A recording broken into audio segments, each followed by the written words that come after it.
Pour ne rien manquer, abonnez-vous maintenant. Sud Radio Berkov dans tous ses états, le fait du jour. Alors que nous sommes en pleine guerre économique avec Washington, elle prendra ses fonctions en début septembre prochain. Nous sommes en compagnie de Bernard Carayon, ex-député du Tarn, maire de Lavore, créateur de la politique publique d'intelligence économique. Bernard Carayon, bonjour. Bonjour. Bienvenue sur Sud Radio. Tout d'abord, quelles sont les responsabilités du chef de la concurrence européenne au sein de la Commission ? Plus exactement, elle sera nommée chef des études économiques auprès de la Direction générale de la concurrence, mais cette affaire n'est pas simplement un scandale, c'est une véritable trahison des intérêts fondamentaux de l'Union européenne. Et je vais vous expliquer pourquoi. D'abord parce que cette personne, qui est une universitaire remarquable, qui a notamment étudié au MIT, le Massachusetts Institute of Technology, et à Yale, a été au DOT, c'est-à-dire au ministère de la Justice, qui est à l'origine d'une politique de sanctions financières des entreprises européennes absolument invraisemblable. C'est ce qu'on appelle l'extraterritorialité du droit américain, qui permet à la justice américaine de condamner n'importe quelle entreprise concurrente des entreprises américaines si les transactions, par exemple, sont en dollars ou si ces entreprises travaillent avec des serveurs américains, ce qui est le cas de la plupart des entreprises dans le monde entier. 50 milliards ou 60 milliards ont été ainsi rackettés auprès des entreprises européennes au cours des 10 dernières années. 50 à 60 milliards. Elle a travaillé au DOD. C'est pas la seule chose, c'est pas le seul scandale. Elle va travailler au sein de la Direction générale de la concurrence, qui a fait subir aux entreprises du GAFA, c'est-à-dire Google, Amazon, Facebook, Apple, Microsoft, etc., des sanctions financières et des sanctions juridiques importantes, alors qu'elle-même a conseillé Microsoft dans le passé, Apple et d'autres sociétés du numérique, d'autres géants du numérique américains. C'est un scandale absolument invraisemblable. De surcroît, étant à la Direction générale de la concurrence, elle va être au cœur des réponses européennes au plan Biden de subvention des entreprises américaines, qui est un plan qui déroge à toutes les règles de la concurrence mondiale, notamment de celles qui sont fixées par l'Organisation mondiale du commerce. Un plan de 370 milliards de dollars prévu initialement en 2022, mais qui devrait atteindre en réalité 1000 milliards dans les prochaines années. Donc elle va être au cœur des réponses européennes à ce plan qui déroge complètement aux règles de la concurrence. C'est invraisemblable. Puis alors, mais le fait que ce soit une Américaine, oui. Cher Philippe, David, que ce soit une Américaine qui soit désignée pour exercer cette fonction, et je dis, c'est plus qu'un scandale, c'est une trahison des intérêts fondamentaux de l'Union européenne. Bernard Carayon, vous venez de le dire, c'est une Américaine pour une institution européenne. On n'imaginerait pas un Français nommé, je sais pas moi, à la tête de la Fed, par exemple, aux États-Unis. Comment expliquez-vous, vous connaissez bien l'intelligence économique, je le rappelle, puisque vous avez été le créateur de la politique publique d'intelligence économique, comment expliquez-vous, alors que vous l'avez dit, le DOJ, le Department of Justice, le ministère de la Justice, a posé des problèmes à des entreprises, alors je vais prendre que une européenne, Airbus, ou deux françaises, BNP Paribas ou Alstom, comment expliquez-vous que cette nomination ait pu, vous me passerez l'expression, passer crème, sans que personne ne s'y oppose, au moins côté français ? Écoutez, moi je ne comprends pas que le gouvernement français ne proteste pas, et je ne comprends pas non plus que le commissaire français, Thierry Breton, commissaire au marché intérieur, ne proteste pas lui-même. C'est lui qui pourrait être en quelque sorte l'interlocuteur des intérêts européens dans cette affaire. Alors, vous savez, l'histoire des trahisons par les commissaires européens des intérêts de l'Europe est une histoire ancienne. Monsieur Barroso, qui a été pendant 10 ans président de la Commission européenne, s'est recyclé quand il a quitté la Commission. Chez qui? Chez Goldman Sachs, la banque d'affaires américaine, qui avait conseillé au gouvernement grec le maquillage de ses comptes pour éviter des problèmes sur les marchés financiers. Exact. Ça a rapporté 600 millions d'euros à la banque Goldman Sachs, et ça a coûté des dizaines de milliards d'euros de sauvetage par l'Union européenne. Deuxième exemple, Neelie Kroes, qui a été commissaire au numérique, a été recyclé à la tête de Uber. Il y a eu d'ailleurs un scandale qui a été révélé par les médias à cette époque. Donc vous voyez, c'est pas la première fois qu'il y a des scandales de ce type à la Commission européenne. Elle est la litière en quelque sorte des intérêts américains. Il n'y a pas si longtemps, il y a une dizaine d'années, quand le scandale Snowden, l'affaire d'espionnage américain, avait éclaté, et grâce à un espion qui avait révélé justement l'ampleur du plan d'espionnage américain en Europe, qu'est-ce qu'avait dit M. Barroso comme président de la Commission européenne? Oh, ben, il faut créer une commission d'études pour réfléchir à la manière dont on peut répondre. Évidemment, la commission d'études, elle n'a jamais été mise en place, elle n'a jamais produit la moindre réaction, et tout le monde est passé sous le tapis. Donc la commission, elle est habituée aux naïvetés, mais elle est habituée également aux trahisons des intérêts européens. Je le dis, et j'emploie le terme à dessein, c'est une faute morale, c'est une faute juridique, c'est une faute économique, c'est une faute politique extraordinaire qui vient d'être faite par la Commission européenne. Mais la France n'a pas réagi, mais à ce que j'ai regardé, il n'y a pas non plus de réaction outrée d'autres pays qui ont des intérêts économiques face aux États-Unis. Il n'y a pas que la France, hein. Il y a l'Allemagne, il y a l'Italie, etc. Mais parce que l'Europe est devenue une colonie américaine. L'Europe est une colonie américaine. Elle l'est dans le domaine des grandes industries stratégiques, à l'exception de quelques secteurs dans lesquels nous avons encore des positions pilotes. Mais regardez ce qui se passe en Europe, et en particulier chez nos voisins allemands, avec lesquels, paraît-il, nous formons une sorte de couple, mais un couple qui ne couche pas souvent ensemble, si vous me pardonnez cette vulgarité. Ou alors un couple dans lequel la France est la femme battue et trompée, si vous préférez. Oui, mais qui dit merci. Oui. Qui dit merci et qui paye la chambre. Oui. Parce que les Allemands viennent de lancer un plan de 100 milliards d'euros pour soutenir leur effort de défense, et ce sont exclusivement des matériels américains qui vont être commandés par le gouvernement allemand. Si vous voulez, nous avons l'industrie aéronautique de la plus grande qualité au monde avec Dassault, mais jamais les Allemands ne penseraient à commander des Rafales auprès du groupe Dassault. Ah non, ils n'ont même pas mis Dassault en concurrence avec les Américains pour le F-35. Mais pas du tout. Déjà, dans le plan de coalition allemand, il y a 1 an et demi, on ne parlait pas une seule fois du projet de SCAF, c'est-à-dire de projet franco-allemand-espagnol d'avions de combat, d'avions du futur. Il ne parlait que de l'achat d'avions de combat américains. Quand même, on va se poser la question. Ursula von der Leyen, c'est la présidente de la Commission européenne aujourd'hui. On parle d'elle pour devenir la secrétaire générale de l'OTAN. Donc, comme on dit, l'OTAN, elle est allemande.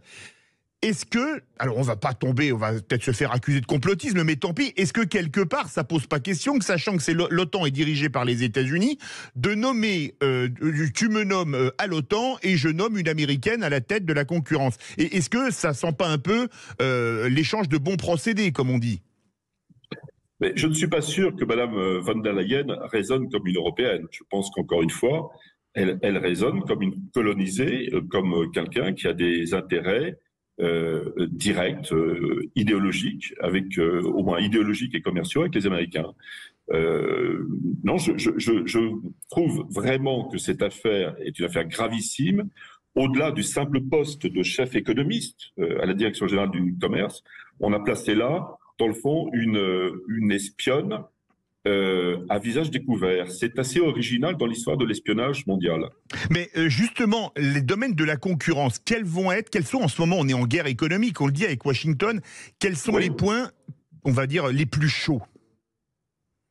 C'est la question de la subvention, des subventions aux industries, en particulier de la transition environnementale, de la transition écologique. C'est-à-dire quels sont les secteurs que l'Union européenne va identifier pour les aider à assumer leur transformation liée aux accords de Paris, pour être historique, pour nous permettre à la fois de trouver de nouvelles formes d'énergie moins coûteuses et pour trouver des activités technologiques, en particulier adossées à l'industrie du numérique, pour assurer le développement et la croissance de l'Union européenne.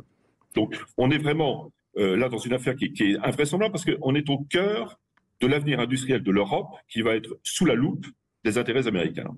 Mais une question se pose, et je ne vous apprends rien, Bernard Carayon, à Bruxelles, à la Commission européenne, il y a des centaines de lobbyistes qui sont on dira presque 366 jours par an, les années bissextiles, et 24 heures sur 24. Il y a quand même des lobbyistes de grosses entreprises européennes. La nomination, c'est au début septembre prochain. Est-ce que ça ne risque pas, si les gouvernements n'osent pas ruer dans les brancards du côté des entreprises européennes qui jouent des milliards et des milliards dans cette affaire? J'aimerais espérer que les gouvernements vont réagir. Pour être honnête, je ne le crois pas une seule seconde.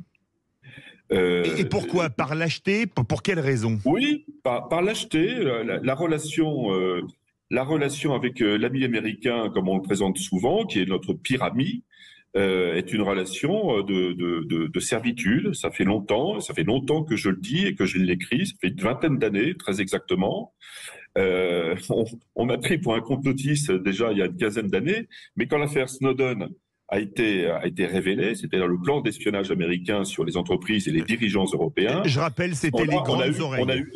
On a eu la preuve de l'existence du diable, selon la formule de Charles Baudelaire. La plus grande ruse du diable, c'est de faire croire qu'il n'existe pas. Ça a été longtemps l'art des Américains. Aujourd'hui, nous n'avons aucune excuse, nous, Européens, parce que nous connaissons la capacité de ceux-ci à nous espionner, à nous piller technologiquement et à nous soumettre politiquement. Mais je reviens sur ma question sur les grands groupes européens. Il y en a certains qui ont eu des sommes colossales à payer à cause du Department of Justice. Il y avait BNP Paribas, notamment. La BNP avec 10 milliards. Absolument. BNP, 10 milliards, c'est ça, c'est-à-dire une somme considérable. Alstom, avec un otage qui a été mis en prison pendant des mois aux États-Unis. 18 mois. Oui, 18 mois. Ça aurait été un terroriste du 11 septembre. Il n'aurait pas eu des conditions de détention pires.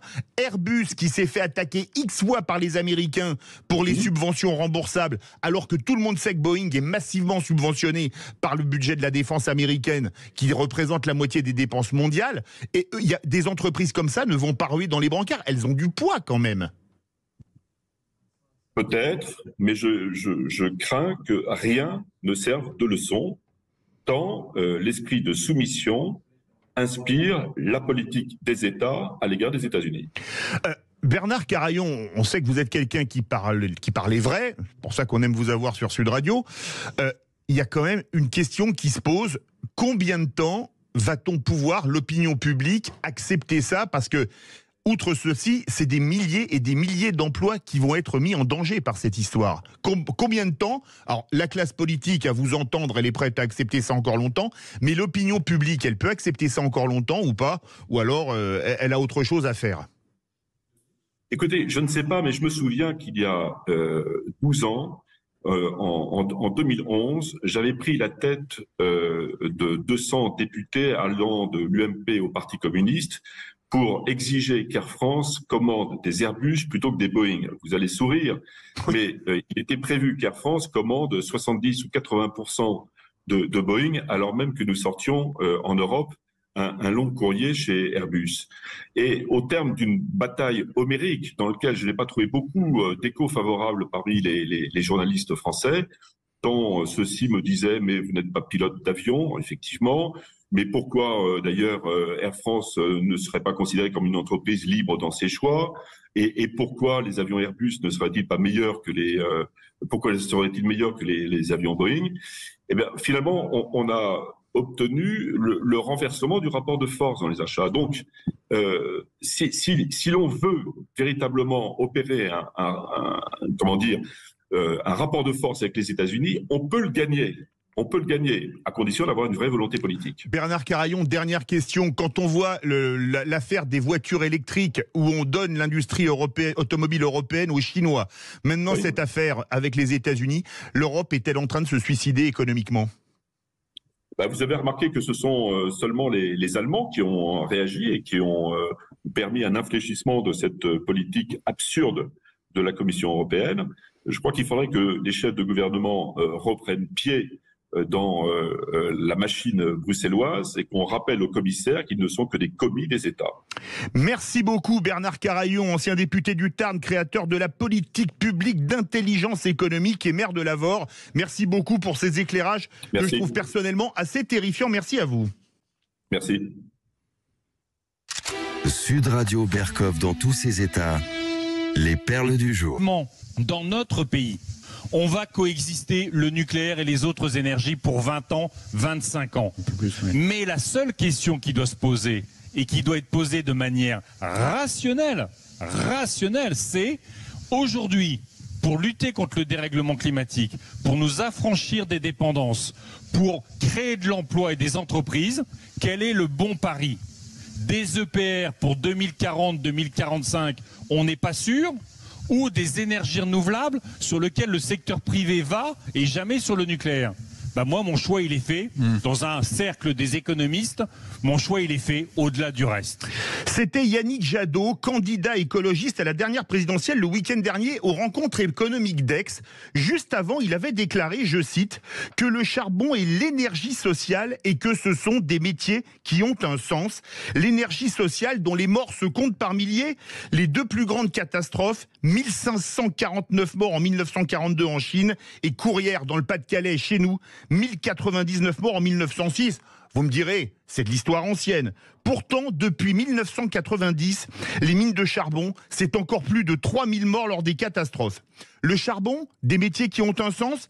Yannick Jadot sait ce que c'est que les corps détruits par la silicose, maladie dont le seul traitement est une transplantation pulmonaire. Vous pouvez encore ajouter des dizaines de milliers de morts dans le monde. On ne peut pas fermer le charbon en Silésie. Il dit que c'est pas possible. Il y a trop de culture du charbon dans la Silésie, une culture ancrée. Mais qu'a-t-on fait dans le Nord-Pas-de-Calais? Qu'a-t-on fait en Lorraine? Qu'a-t-on fait à Gardanne, à Decazeville ou à Carmaux? C'est sûr qu'ingénieur ou même soudeur dans une centrale nucléaire, ça a beaucoup moins de sens et c'est beaucoup moins social que mineur de fond, puisque pour Yannick Jadot, mineur, c'est un métier qui a du sens.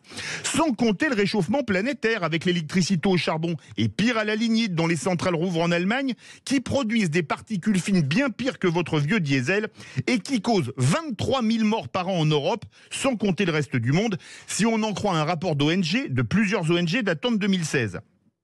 Alors peut-être qu'être pro-nucléaire, comme le disait Yannick Jadot juste avant, c'est être nostalgique de la grandeur de la France avec la bombe atomique et les années 70, mais c'est toujours mieux que vouloir renvoyer les ouvriers à la mine pour causer une pollution qui fera des centaines de milliers de morts chaque année, contrairement au nucléaire. On pleure de rire en pensant que les deux dernières lettres de NUPES veulent dire écologique et social. Exécuté. Vous reconnaissez le regretté Guy Béard. Là, c'est plutôt la première qui dit la vérité, elle doit être exécutée, mais huées vont contre ceux qui pratiquent non pas la chasse à l'homme, mais la chasse à la femme, contre la députée Renaissance des Bouches-du-Rhône, Anne-Laurence Petel. Pourquoi ? Parce qu'elle a osé déclarer, je cite, « Un jeune homme de 17 ans qui conduit une voiture sans permis, une berline immatriculée en Pologne, ce qui est à peu près le symbole du trafic de drogue, qui refuse d'obtempérer une première fois, puis une deuxième fois, ça ne justifie aucunement le fait qu'il meure, mais ça explique qu'il se retrouve devant la police. Et donc moi, je ne l'appelle pas le petit Naël, je l'appelle le délinquant. » Des propos qui lui ont valu un torrent de boue sur les réseaux sociaux, puisqu'on l'accuse de salir la mémoire de Naël, c'est une députée LFI, d'être une honte pour un porte-parole d'Écologie Les Verts, et tutti quanti. L'avocat Yacine Bouzrou a même tweeté, je cite, « Non, madame la députée, Naël n'est pas un délinquant, son casier judiciaire est vierge. En revanche, votre casier judiciaire pourrait ne plus être vierge prochainement, car une plainte sera déposée contre vous, #dégoût. » Alors, on peut avoir un casier vierge et être un délinquant, car être pris en flagrant délit de conduite sans permis avec un énième refus d'obtempérer, ce sont des délits. D'ailleurs, dans un pays où la justice fonctionne normalement, avec 15 interpellations, on a un casier judiciaire depuis belle lurette, qu'on soit mineur ou pas. Et vu comme ça, même s'il n'est pas encore condamné, on n'a pas le droit de dire, par exemple, que pour moi, pour n'importe qui, Pierre Palmade est un délinquant de la route et de la consommation de stupéfiants, ou dire des vérités évidentes est devenu interdit en France. Alors oui, soutien à Anne-Laurence Petel, qui n'a fait qu'une chose qu'on aime beaucoup sur Sud Radio, parler vrai. Sud Radio Berkov dans tous ses états.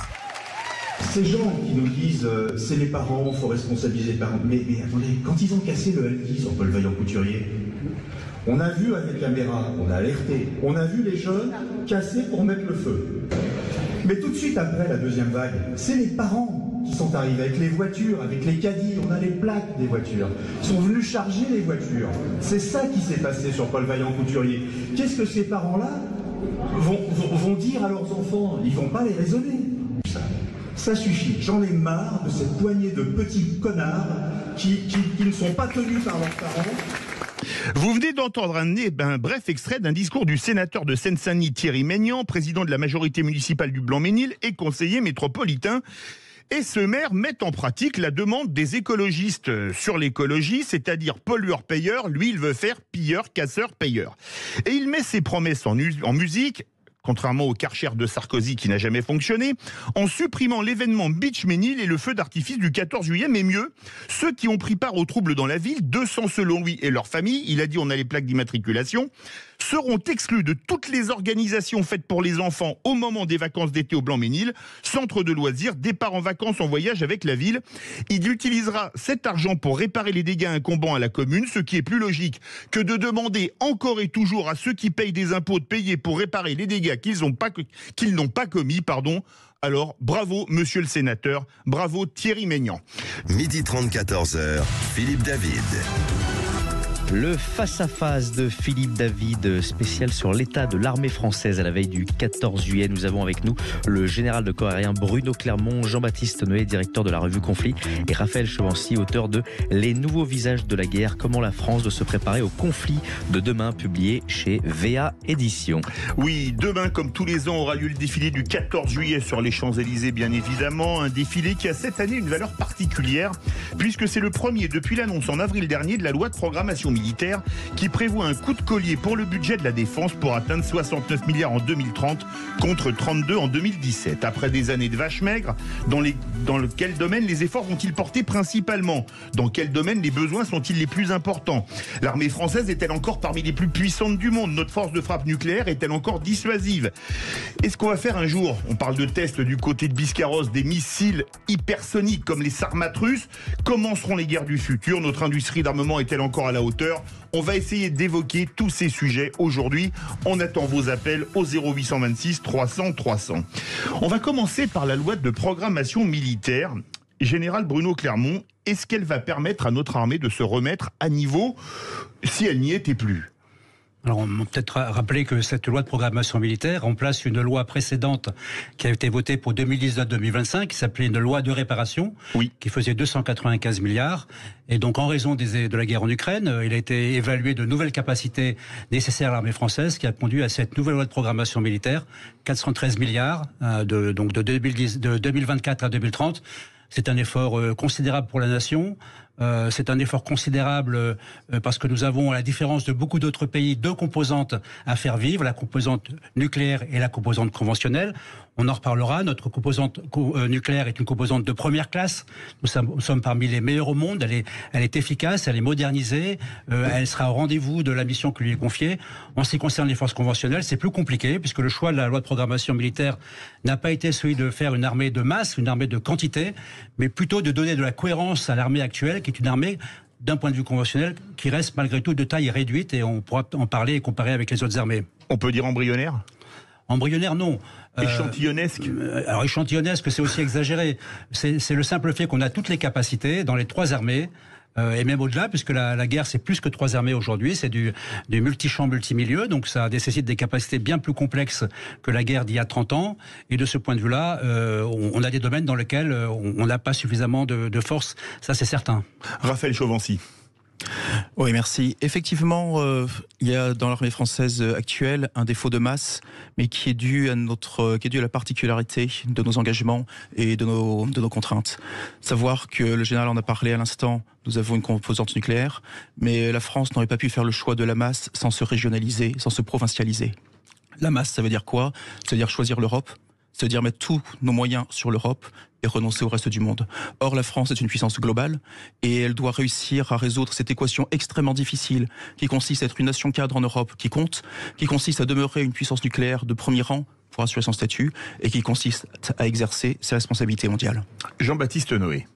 La question des moyens se pose d'abord par rapport aux objectifs. C'est-à-dire quel est l'objectif de la France dans le monde et à quoi doit servir son armée? C'est ça le vrai sujet. Est-ce que c'est protéger uniquement les frontières de la France métropolitaine? Est-ce que c'est répondre à des objectifs internationaux comme des interventions en Afrique ou ailleurs? Protéger également les Outre-mer?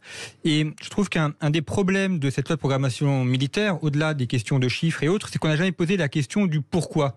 pourquoi on fait les choses, quelle est la place de la France dans le monde, à quoi va servir ce matériel.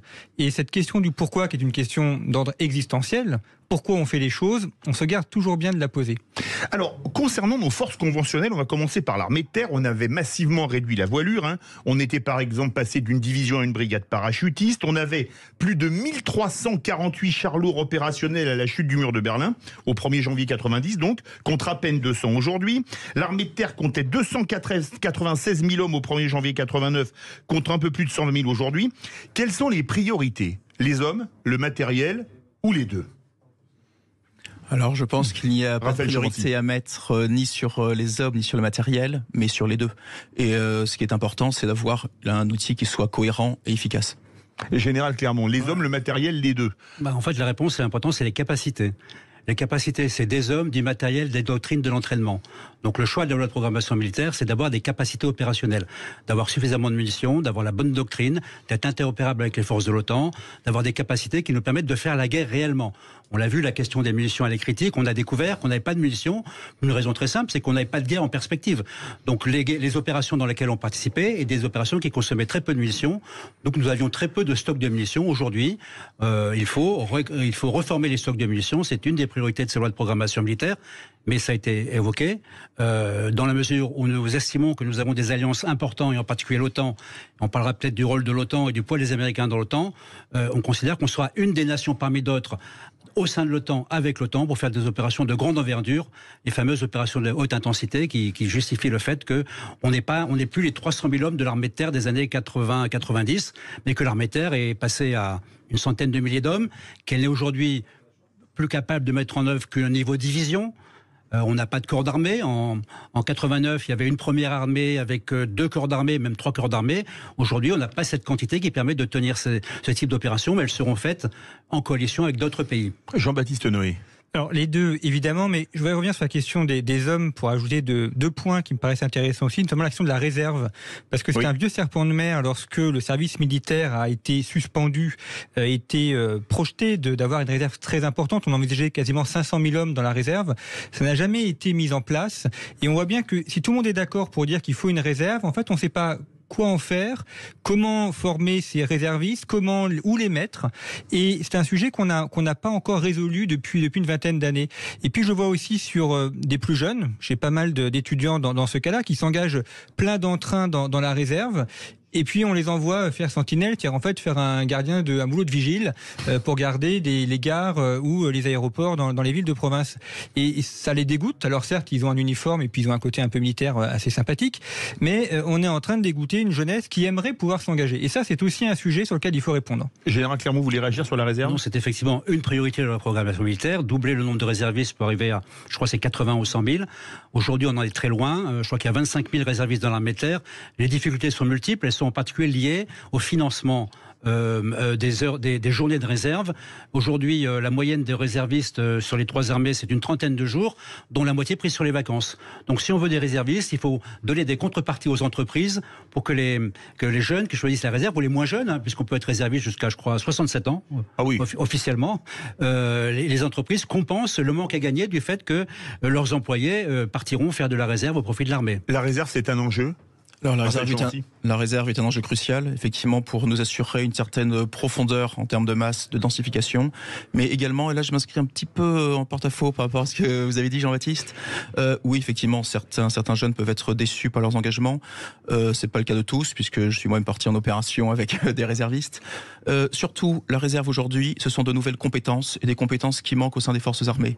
Et c'est également la création d'un nouveau lien armée-nation, qui est extrêmement intéressant, qui permet aux deux mondes qui s'ignorent un petit peu de s'interpénétrer, qui permet également d'élargir notre champ d'action. Vous parliez tout à l'heure d'intervention multichamp, multidomaine. C'est quelque chose que les anglo-saxons font très bien et que les Français commencent à découvrir. Un mot pour conclure, Général Clermont. Je crois que Jean-Baptiste a évoqué la question de Sentinelle. C'est particulier, Sentinelle.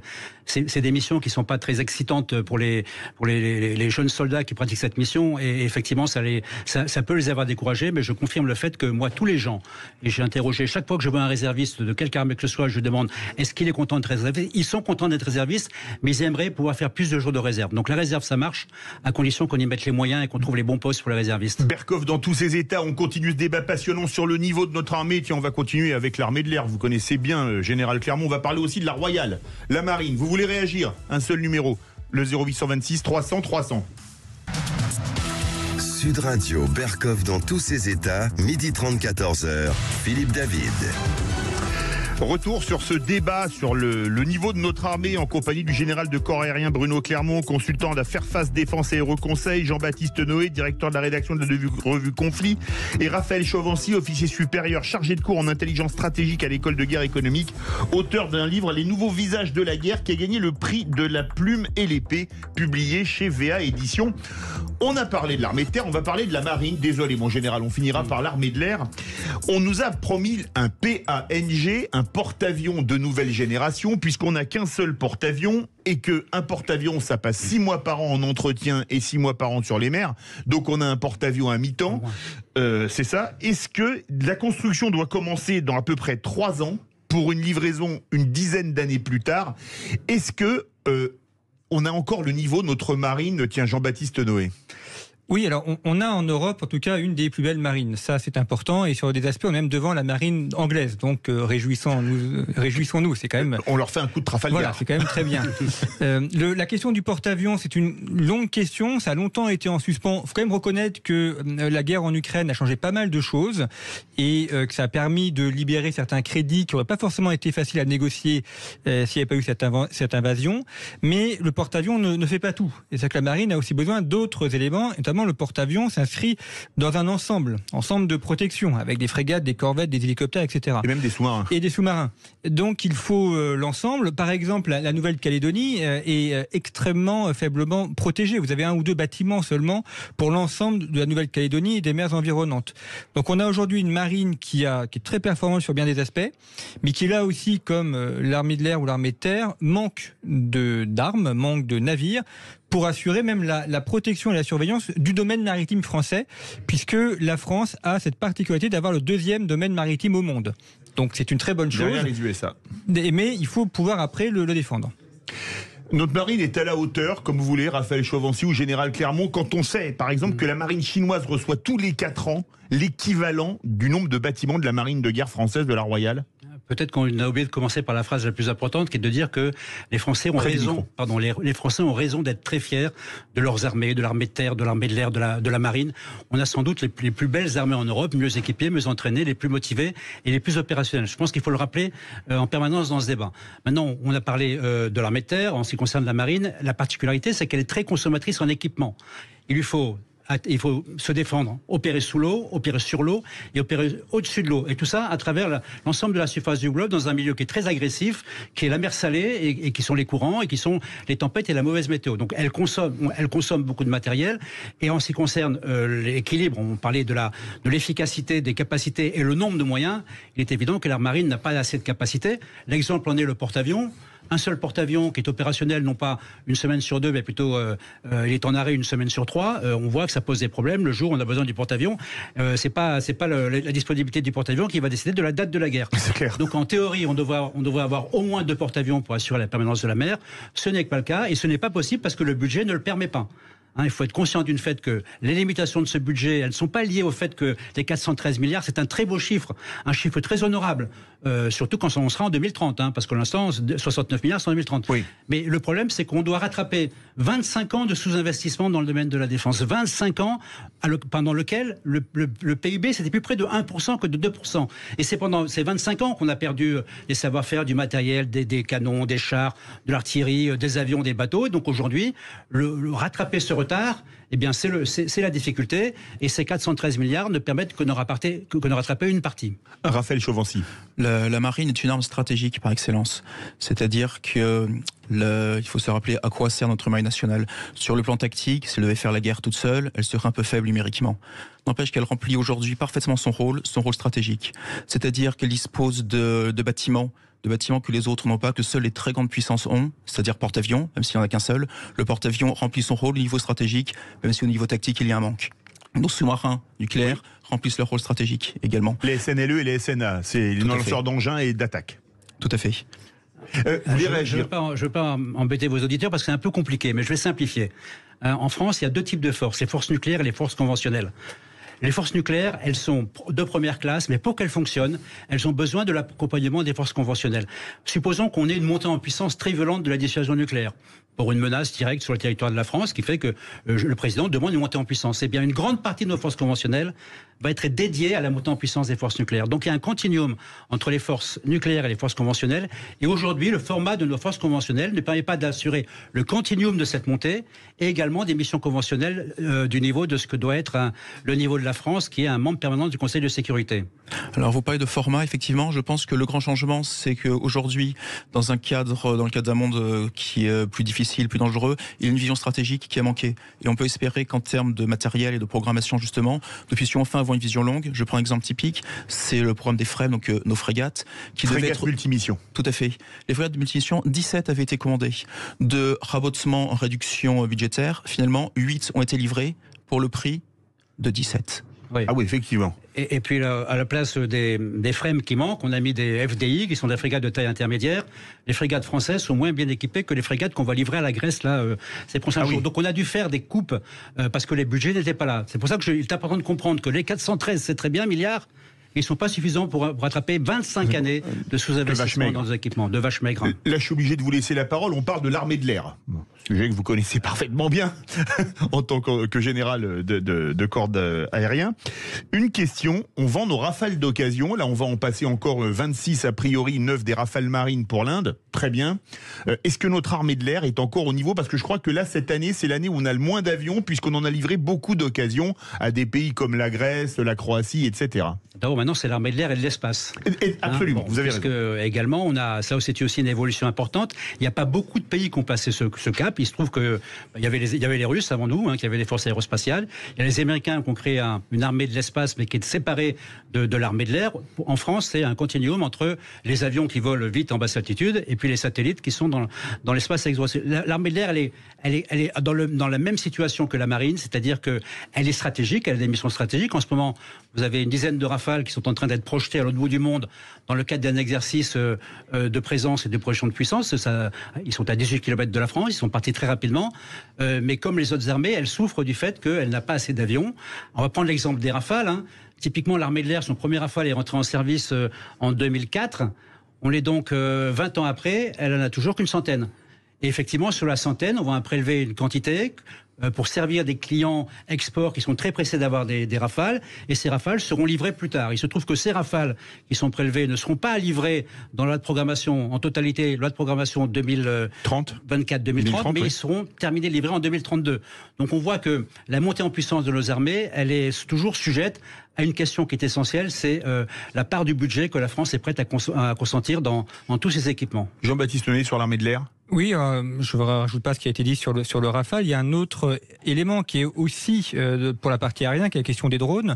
On a vu que ça a été un aspect essentiel dans la guerre au Karabakh et puis en Ukraine. Et là aussi, on a différents modèles. Et ces drones posent aussi la question de leur usage. Et comme à chaque fois, le matériel s'accompagne de la question de l'usage du matériel. Comment on l'utilise? Qu'est-ce qu'on en fait? Comment on l'emploie dans les forces? Donc ça suppose à la fois des efforts financiers, mais aussi des efforts de doctrine et des efforts de formation des officiers et des soldats, ce qui oblige l'armée, et c'est tout à son honneur, de régulièrement actualiser sa doctrine. L'armée de l'air, au niveau, Raphaël Chorancy? Une armée de l'air qui est aujourd'hui au niveau pour ce qu'on lui demande, qui est en train de se transformer en vue de ses missions futures. Je pense qu'il y a un danger majeur, qui n'est pas forcément le danger du nombre d'avions que nous avons aujourd'hui, qui est le danger de notre base industrielle et technologique de défense. Serons-nous capables de faire des avions demain? Serons-nous capables de le faire seuls ou avec des alliés? Avec quels alliés? Pouvons-nous compter sur les Allemands? À terme, l'industrie aéronautique européenne devra se concentrer. À titre d'exemple, les Européens utilisent aujourd'hui 20 types de chasseurs différents. Les Américains en ont 6. Donc le coût de production de ces avions est trop important pour être soutenable à terme.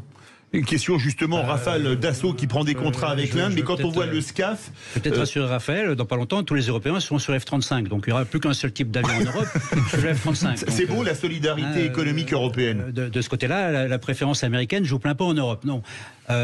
Sur l'affaire de l'armée de l'air et la première armée de l'air en Europe, je crois qu'il n'y a aucun doute sur ses matériels, sur son entraînement, ses capacités. Elle est même passée devant la Royal Air Force, qui est restée longtemps officiellement la meilleure armée de l'air en Europe. Aujourd'hui, c'est l'armée de l'air française. Elle a des bons équipements. grâce au Rafale, grâce au MRTT, la 330 MRTT Phoenix, Tanker and Transport. Multi-role Transport Tanker, qui est cette A330 qui permet de ravitailler en vol et de projeter du personnel et du matériel sur les théâtres d'opération. Un avion qui s'appelle l'A400M, qui a eu beaucoup de mal à arriver à maturité, l'A400M d'Airbus, mais aujourd'hui qui est un très bon avion. C'est un avion de transport de troupes, notamment et de matériel. Un avion de transport tactique de troupes de matériel, qui malheureusement, à nouveau, lui, est commandé en trop petite quantité, jusqu'à 25 commandés, alors que l'armée de l'air en a besoin de 35. Donc on est toujours face à ce même problème, c'est que on a la plus belle armée de l'air et les plus belles forces armées en Europe, mais elles n'ont pas la taille suffisante pour remplir l'ensemble du spectre de leur mission. Un mot, Jean-Baptiste. La question industrielle est fondamentale, effectivement, parce que sur les chasseurs. Alors sur les chasseurs, sur les navires aussi, c'est-à-dire qu'on est également sur une chaîne, donc il nous faut des ingénieurs. Je pense à une entreprise comme Naval Group a beaucoup de mal à recruter des ingénieurs. Dassault a aussi quelques difficultés parce que on va expliquer aux ingénieurs qu'il faut faire du nucléaire, qu'il faut faire des panneaux solaires ou des éoliennes, et vous avez des secteurs de l'industrie lourde qui ont du mal à recruter, et si on n'a pas la chaîne entière de l'ingénieur jusqu'à celui qui à l'ouvrier et celui qui pilote l'avion, l'armée ne peut pas fonctionner. C'est un enjeu, ça notamment. Le SCAF, vous me passerez l'expression, c'est un piège pour tuer Dassault, comme le disent certains. Le SCAF, c'est l'avion du futur. Hein. Le SCAF, en fait, est une nécessité. Le SCAF est une nécessité puisque la France seule aurait du mal, je viens de vous le dire, créer son futur avion pour des raisons budgétaires. Imaginons qu'elle le fasse pour le prochain, pour le suivant, ce ne serait pas possible. Donc la France a impérativement besoin de partenariat. Est-ce que le partenaire était bien choisi ou non? Je n'en sais rien. Aujourd'hui, de fait, tous les avionneurs européens sont obligés de se rassembler. C'est ce qu'ont fait les Britanniques en trouvant d'autres partenaires également. Le général Clermont veut réagir, je crois, sur le SCAF. On aimerait bien que le SCAF soit l'avenir de l'armée de l'air française, mais la façon dont il est parti, lancé en 2017, on est 6 ans après. On en est toujours à la phase d'études, laisse quand même un peu de préoccupation quant au fait que ce programme va déboucher avant 2070. Or, il y a une alternative au SCAF, c'est-à-dire qu'en même temps qu'on travaille sur le SCAF dans les conditions difficiles qu'on connaît, donc cet avion de combat de demain connecté avec des drones qui l'accompagneront, on continue à faire voler le Rafale, on va parler de dissuasion nucléaire et d'armes hypersoniques. Juste après on a un standard du Rafale qui s'appelle le standard F5, qui doit être prêt pour 2035, et qui sera un standard qui amènera un missile hypersonique pour la mission nucléaire, et qui pourrait être aussi accompagné par des drones. Donc on peut faire un SCAF franco-français sur la base du Rafale. Pour l'instant, c'est pas le choix. On continue sur les deux voies. La voie de coopération avec l'Allemagne et l'Espagne dans ce portage dont on espère qu'il aboutisse. Et malgré tout, il y a un plan B qui est un plan plus national avec un super Rafale et un drone de combat. Berkov, dans tous ces états, on a fait le tour des forces conventionnelles. Dans quelques instants, on se retrouve pour parler de la force de dissuasion nucléaire. Vous voulez réagir? Le 0826 300 300. Sud Radio, Berkov dans tous ses états, 12h30, 14h, Philippe David. Et on parle de l'état de notre armée à la veille du défilé en compagnie du général de corps aérien Bruno Clermont, consultant dans Fairfax Défense Aéroconseil, Raphaël Chauvency, officier supérieur chargé de cours en intelligence stratégique à l'école de guerre économique, auteur de Les nouveaux visages de la guerre, comment la France doit se préparer au conflit de demain, publié chez VA Édition, qui a gagné le prix de la plume et l'épée, et Jean-Baptiste Noé, directeur de la rédaction d'une excellente revue qui s'appelle Conflit. On a parlé des forces conventionnelles, parlons des forces nucléaires. Est-ce que aujourd'hui notre force nucléaire, elle a deux axes, les SNLE, les sous-marins nucléaires lanceurs d'engins avec les missiles M51, et les Rafales marines et l'armée de l'air avec les ASMP, les missiles de croisière air-sol moyenne portée améliorés nucléaires. Je crois que c'est AN d'ailleurs à la fin maintenant. Est-ce qu'il faut moderniser notre force de frappe nucléaire? Et est-ce qu'on va faire, on a vu un essai il y a quelques jours à Biscarrosse, des missiles hypersoniques comme les Russes l'ont par exemple avec le Sarmat? Qui veut réagir La réponse vous avez porté des ASMP sous votre Mirage, donc vous connaissez. Moi, j'ai commandé un escadron de Mirage 2000 N nucléaire, porteur de la SMP dans les forces aériennes stratégiques, et j'ai commandé une base nucléaire, donc c'est un sujet que je suis. D'abord, pour répondre à votre question, la décision est déjà prise. La loi de programmation militaire qui a été votée, visiblement, parce qu'elle a été votée, je crois, maintenant, et par l'Assemblée et par le Sénat, prévoit le renouvellement de nos deux composantes de dissuasion nucléaire. De nouveaux sous-marins lanceurs d'engins de 3e génération, un Rafale au standard F5 qui portera une nouvelle arme, qui est une arme hypersonique qui s'appelle l'ASN-4G, air-sol nucléaire 4e génération, une arme, un missile de croisière qui va voler dans les basses couches à plus de Mach 5. Donc ça, c'est décidé. Non seulement il est décidé, mais en plus il impacte directement la loi de programmation parce qu'il va coûter 50 milliards. 50 milliards pour une modulation qui n'aura lieu que bien au-delà de la loi de programmation, en 2038. Donc ces 50 milliards, aujourd'hui, ils ne servent pas à gagner la guerre de haute intensité de demain. C'est un investissement dans la durée. Ceux qui ont manqué dans les années précédentes, c'est un investissement indispensable pour qu'on soit toujours opérationnel au-delà de 2038-2040. Donc la décision est prise. Oui, nous aurons des armes hypersoniques. De réaction, Raphaël Chauvency, notre force de frappe nucléaire, elle doit être modernisée ou pas ? Alors, comme vient de dire Elle Général, est encore opérationnelle, il y a comme peu de pays qui ont l'arme nucléaire. Hein. Officiellement, il n'y en a que 9, si mes calculs sont bons. Il y a 5 dotés et les autres ne sont pas officiels. C'est ça, c'est-à-dire Pakistan, Inde, Israël et Corée du Nord. Et 4, on le sait, mais on ne veut pas le savoir. Les officieux, on va dire. Tout à fait. Non, mais comme l'a très bien dit le général, aujourd'hui, la qualité de la dissuasion nucléaire française est exceptionnelle, fait partie des toutes premières au monde. Et pour maintenir ce standard, il ne s'agit pas de changer de standard, il s'agit de rester au sommet de ces standards d'efficacité, ces standards de dissuasion.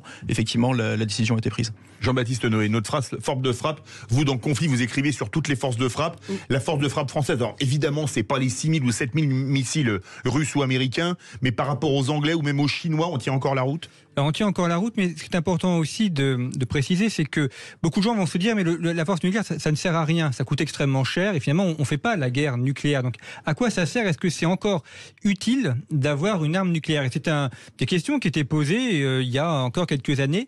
Et à cela, on peut quand même faire remarquer que vous avez beaucoup d'États qui n'ont pas l'arme nucléaire, qui veulent s'en doter. Donc, a priori, si ça ne servait à rien, personne n'essaierait de l'avoir. Or, on a une prolifération nucléaire, notamment en Asie, avec le Pakistan, avec la Corée du Nord, avec l'Inde, et la Chine, d'où l'importance de l'avoir. Et le deuxième aspect, c'est que l'arme nucléaire est d'abord une arme de dissuasion. Donc le but, c'est pas de l'utiliser en envoyant des missiles, mais de faire en sorte qu'il n'y ait pas besoin de s'en servir. C'est le propre de la dissuasion. Et cet aspect de la dissuasion est l'élément fondamental de cette arme nucléaire. Un petit point sur ce que vous dites sur la dissuasion, justement. Si l'Ukraine n'avait pas renoncé ses armes nucléaires au moment de son indépendance et ne les avait pas toutes remises à la Russie, elle ne serait peut-être pas dans la situation où elle est aujourd'hui. C'est ce qui s'appelle la force de dissuasion, oui, la réponse du faible au fort. On peut même dire que si la Russie n'avait pas été la première puissance nucléaire, ou une puissance nucléaire tout le monde, il y a longtemps que Moscou a été bombardé par l'OTAN. Donc la dissuasion nucléaire, c'est l'assurance survie des nations. La dissuasion nucléaire de la France, elle est totalement indépendante. C'est ce qui la différencie de celle des Britanniques. Et c'est un point très important. Et le rappelle, les Anglais ont les Britanniques ont le système de la double clé avec Washington et ont des missiles américains. Exactement, ils ont des missiles américains. Donc normalement, c'est les Britanniques, c'est les Américains qui ont la clé. Il y a un point quand même qui est important. Nous avons baissé la garde d'un point de vue militaire.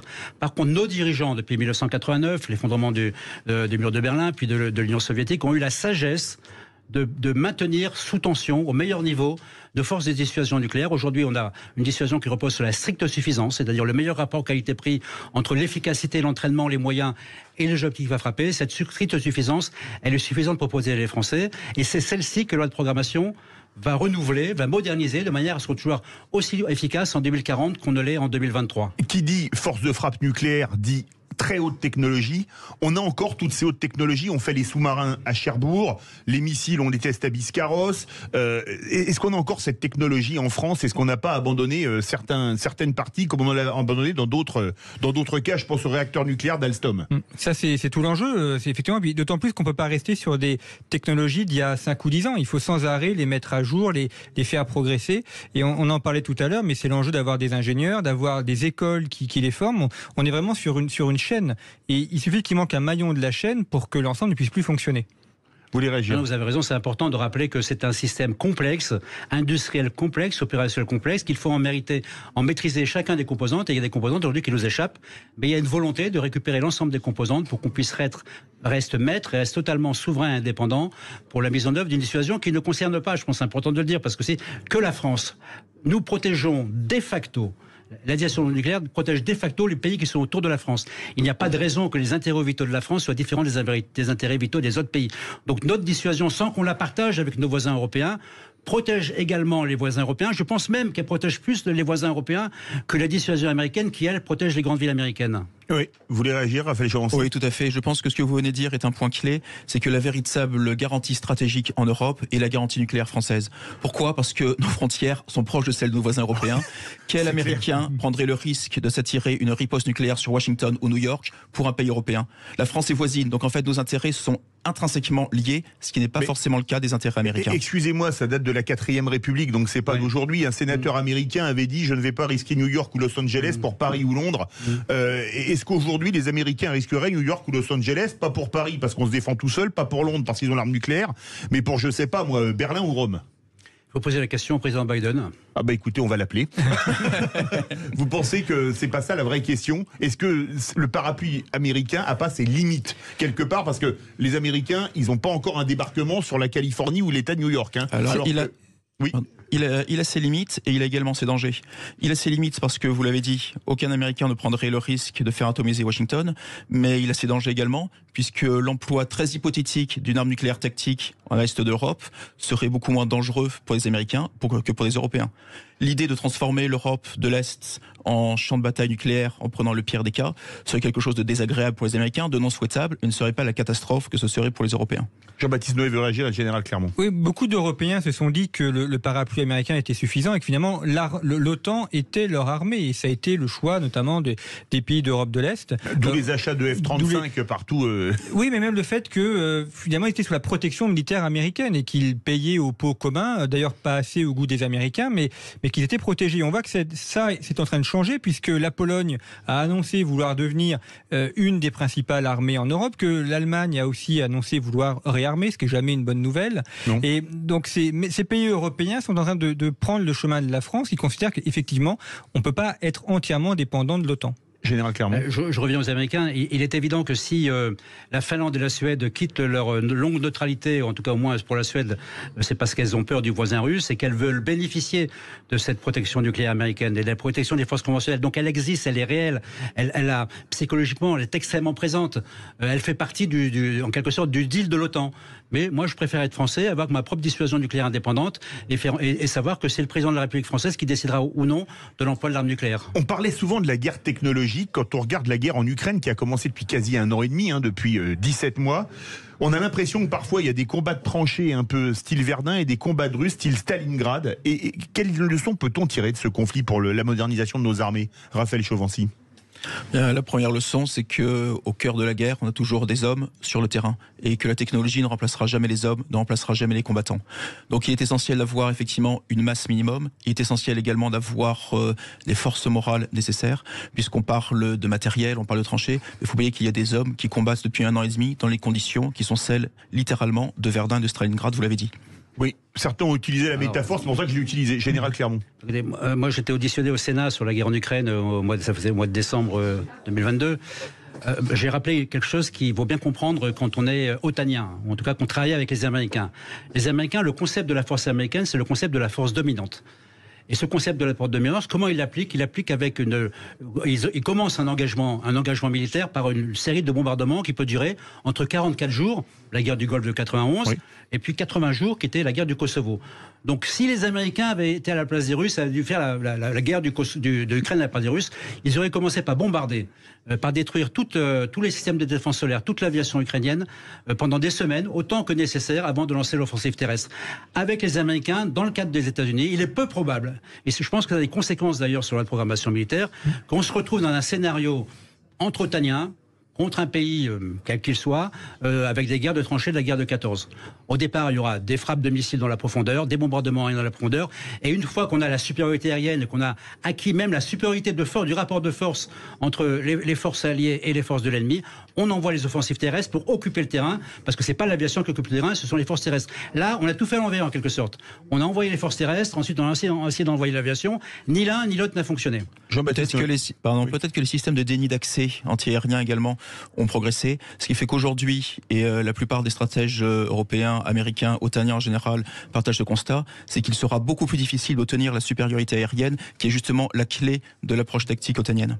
Jean-Baptiste Noé. Ce que nous rappelle la guerre en Ukraine, c'est que la guerre n'est pas qu'une affaire de militaires et qu'elle engage la nation tout entière. Et on le voit en Ukraine, mais on le voit partout. Il y a question de la population qui tient, c'est-à-dire qui est prêt à faire un sacrifice.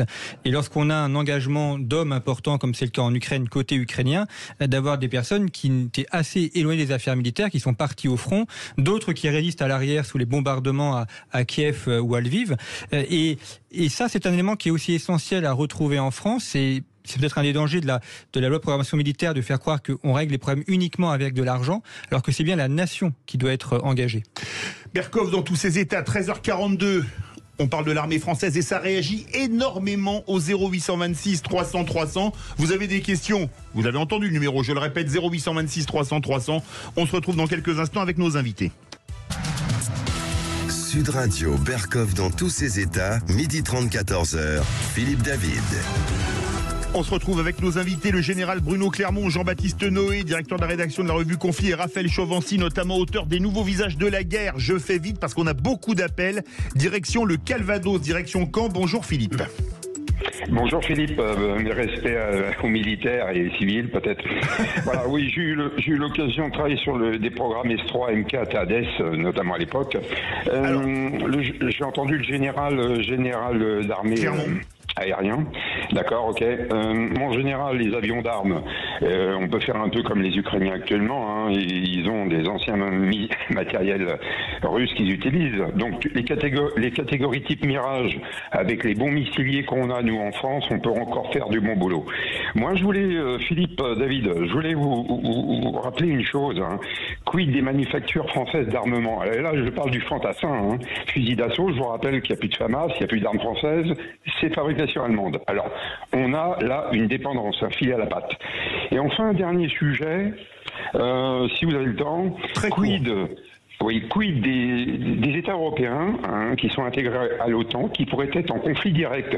Je prendrai un exemple dernièrement qu'a eu notre frégate française, qui a été éclairée par les Turcs dans leur Bosphore. Alors là, quid d'un conflit entre membres de l'OTAN. Philippe, vous connaissez, vous avez travaillé sur Hades. Hades, c'était les systèmes de missiles tactiques qui devaient remplacer les missiles Pluton, mais qui n'a jamais vu le jour. Mais on parlait d'une chose pendant la pause, c'était par exemple les industries d'armement légères. On sait faire des Rafales et des missiles de croisière, des ASMP en France, mais on ne sait plus faire de cartouches de fusil d'assaut ni de fusils d'assaut. Comment expliquer ça? Qui veut répondre? Est-ce que là, ce ne serait pas une priorité à faire pour l'emploi et contre le déficit commercial, hein? Alors pas seulement contre le déficit commercial et pour l'emploi, je crois que justement c'est une vision à court terme qui a conduit à cette situation, c'est que nous nous sommes dit que l'armée ne serait plus une armée d'emploi, qu'il n'était plus nécessaire de fabriquer des armements qui n'étaient pas des armements stratégiques, destinés à l'export et destinés à nous rapporter finalement des dividendes importants pour notre balance commerciale. On avait deux usines qui tournaient, c'était Saint-Étienne pour les FAMAS et Le Mans pour les cartouches. Un mot, mon général? Non, elles ont disparu, c'est incompréhensible. Il y a 30 ans. C'est incompréhensible, mais c'est la conséquence normale de cet état d'esprit dans lequel la guerre avait disparu des paysages. Donc on maintenait la dissuasion nucléaire qui était notre assurance survie, et pour le reste, on faisait des opérations, et puis après, on verrait bien. Oui. Wait and see, comme disait Churchill. Un mot, Jean-Baptiste Noé. La Suisse a maintenu son industrie de ses armes légères, donc c'est la preuve qu'on peut être un pays extrêmement développé et d'avoir aussi une industrie de pointe dans ce domaine-là. On part au 0826 300 300. On était en Normandie, on part en Aquitaine. Bonjour Gérard de Bordeaux. Gérard? Oui. Gérard, oui, bonjour, bienvenue sur Sud Radio, on vous écoute. Oui, alors j'ai bien écouté les émissions, les invités que je salue. La question est, l'OTAN a été créée, s'il me semble, après 1945. En 49. Donc en 49, ouais, voilà, quelques années après. Donc pour faire face à l'URSS naissante. Et donc pour faire en sorte que les deux blocs Est-Ouest s'équilibrent. Bien. Mais depuis, comme l'a rappelé le général, depuis 1989-90, l'URSS n'est plus. Donc, et De Gaulle d'ailleurs était sorti de l'OTAN pour pouvoir faire une vraie armée française. Du commandement intégré de l'OTAN, c'est en 66. 66, voilà. Donc, M. Sarkozy, je crois, est revenu. On s'était retiré et donc on est revenu. Alors, la question est, un des invités a parlé de défense européenne. Moi, la question que je pose, c'est pourquoi l'Europe ne construit pas cette vraie défense européenne et se retire de l'OTAN? Parce que l'OTAN, quand on regarde maintenant actuellement la politique, la politique de l'OTAN, c'est plus des décisions politiques que des décisions militaires. Alors, à part la position par rapport à la Russie, bien sûr. Gérard, on va faire réagir nos invités. La défense européenne, c'est l'Arlésienne? La défense européenne, c'est l'Arlésienne. Et aujourd'hui, on pouvait encore parler de défense européenne, si on voulait, alternative à l'OTAN. On pouvait encore parler de mort cérébrale de l'OTAN il y a quelques mois. Depuis 1 an et demi, l'OTAN s'est quand même affirmé comme étant le socle de la sécurité collective européenne. Un mot court, parce qu'on a beaucoup d'appels. Oui, c'est une position française, mais beaucoup de pays européens ne veulent pas de défense européenne, ils préfèrent l'OTAN. Donc l'OTAN, c'est fait. Écoutez, nous avions entre 89 et 2022 la possibilité de nous débarrasser de l'OTAN. On ne l'a pas fait. puisque l'OTAN n'avait plus beaucoup d'intérêt, puisqu'il n'y avait plus de menace soviétique, et la menace russe n'était pas encore recréée telle qu'elle est arrivée. Donc on ne l'a pas fait, donc non seulement on a vécu avec l'OTAN, mais on l'a utilisé dans des opérations non article 5, en Bosnie, en Afghanistan, en Libye, en Libye, en Irak en ce moment. Donc l'OTAN est là pour tous les pays. Sauf la France, c'est l'alpha et l'oméga de la protection des Américains. L'OTAN, ce qui compte dans l'OTAN, c'est la protection des Américains, et c'est dans ce forum-là qu'ils sont prêts à travailler. L'Europe de la défense aujourd'hui, c'est d'essayer à l'intérieur de l'OTAN de créer une dynamique européenne, de manière à ce qu'un jour, les deux plaques tectoniques puissent séparer le pilier européen qui est dans l'OTAN et le pilier américain pour basculer sur un vrai partenariat stratégique. Merci beaucoup Gérard de Bordeaux. On met le cap au sud-ouest, direction Frouzins, en banlieue de Toulouse. Bonjour Philippe. Oui, bonjour à tous. Je voulais réagir à ce qui a été dit à propos du SCAF. Donc les avions en collaboration, on en a déjà fait. On a fait l'Alpha Jet entre les Allemands et les Français, il y a longtemps. Et on a dépensé beaucoup plus d'argent que les Anglais qui ont fait le Hawk 100. Il nous a coûté beaucoup plus cher l'Alpha Jet. Ensuite, on a fait le Jaguar avec les Anglais. Oui. Le Jaguar qu'on a fait avec les Anglais. Et on a dépensé beaucoup plus d'argent, par exemple, que pour le Mirage F1 qu'on a fait tout seul. Ensuite, en collaboration, il y a eu le Tornado, qui a été fait par 3 pays. Mais là, la France n'était pas dedans. La France n'était pas dedans, heureusement. Chaque pays a dépensé beaucoup plus d'argent que les Français avec le Mirage 2000, qui faisaient toutes les missions, ce que ne faisait pas le Tornado. Ensuite, l'Eurofighter. Chaque pays a dépensé beaucoup plus d'argent. Chaque pays, je parle bien de chaque pays, que les Français avec le Rafale. Et l'Eurofighter, d'après ce qu'on peut voir, au niveau opérationnel, il est quand même moins efficace que le Rafale. Il n'y a qu'à regarder les exportations. Alors là, le SCAF, c'est une catastrophe. C'est sûr que c'est une catastrophe industriellement. Et pour l'armée, ce sera une catastrophe aussi, parce que les Allemands auront des exigences qui vont à l'encontre des intérêts français. Comme le tornado. On va faire réagir, merci beaucoup Philippe de Frouzins, le général Clermont qui connaît bien les avions de chasse. Vous avez même peut-être piloté du Tornado, de l'Eurofighter, etc. Alors non, moi j'ai piloté des avions français, essentiellement. Mais même pas sur simulateur. Non, même pas sur simulateur. Ce qu'a dit monsieur est très juste. Le problème, c'est pas tellement qu'on veuille ou qu'on veuille pas du SCAF, c'est est-ce que en faisant un programme en coopération à plusieurs pays, on est capable d'être plus efficace, d'avoir des avions plus performants et qui coûtent moins cher. Tous les exemples de coopération, sauf des petites exceptions. L'Alpha Jet était une exception, mais c'est un tout petit avion, il n'est pas un avion pour faire la guerre. On se rend compte que c'est plus long, plus cher, et que ça se termine par des catastrophes industrielles. Tous les exemples qui ont été donnés sont vrais. Donc aujourd'hui, le SCAF, il est porté par une très forte volonté politique. Les industriels ont mis des conditions pour que ça fonctionne. Pour l'instant, ça fonctionne dans la phase 1B. On verra dans 18 mois, à la fin de cette phase 1B, pour laquelle il y a plus de 3 milliards, mais par 3 États, si on va au-delà, c'est-à-dire si on lance réellement un avion ou pas. Un mot en 10 secondes, parce qu'on a encore des appels.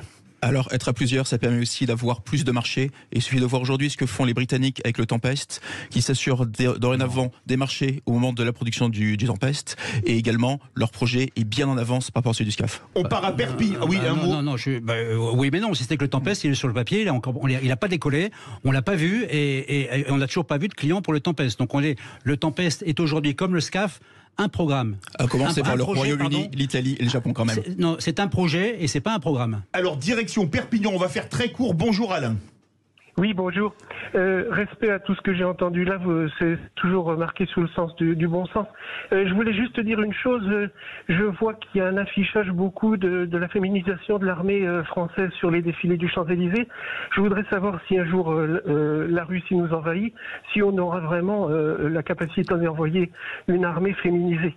Comme ça, parce qu'en Ukraine, je vois que dans les tranchées, il n'y a pas beaucoup, ce sont des hommes qui se battent contre des hommes, et j'ai été déçu par le comportement des marines féminines américaines qui ont laissé leurs sœurs afghanes prendre des coups de crosse par les talibans et qui sont repartis dans des avions de transport de troupes en les laissant et les abandonnant. Est-ce que tout cet affichage, cette publicité, ça va vraiment être efficace sur le terrain dans des tranchées. Voilà, je suis un peu révolté de voir ça. Merci Alain. Il nous reste à peine une minute. La féminisation de l'armée, c'est en cours, c'est une bonne chose. Et est-ce qu'on met, par exemple, il n'y a pas de femmes à la Légion étrangère ou dans les forces spéciales, commando marine, etc.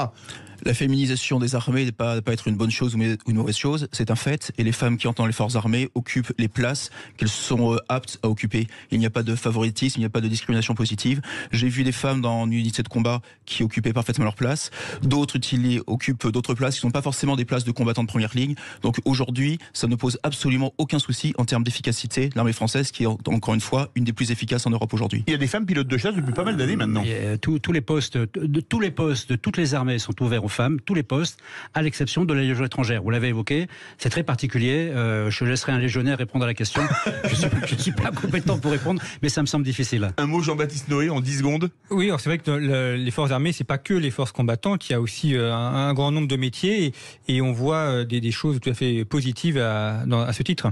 Merci beaucoup, Alain de Perpignan. On n'a pas pu prendre tout le monde, désolé. Merci, général de corps aérien Bruno Clermont, consultant Fairfax Défense et Aéroconseil, Jean-Baptiste Noé, directeur de la rédaction de la revue Conflit, Raphaël Chauvency, officier supérieur chargé de cours en intelligence stratégique à l'école de guerre économique, auteur des nouveaux visages de la guerre, comment la France doit se préparer au conflit de demain, publié chez VA Éditions. Merci à vous, on se retrouve demain 12h30 et tout de suite Brigitte Lahaye.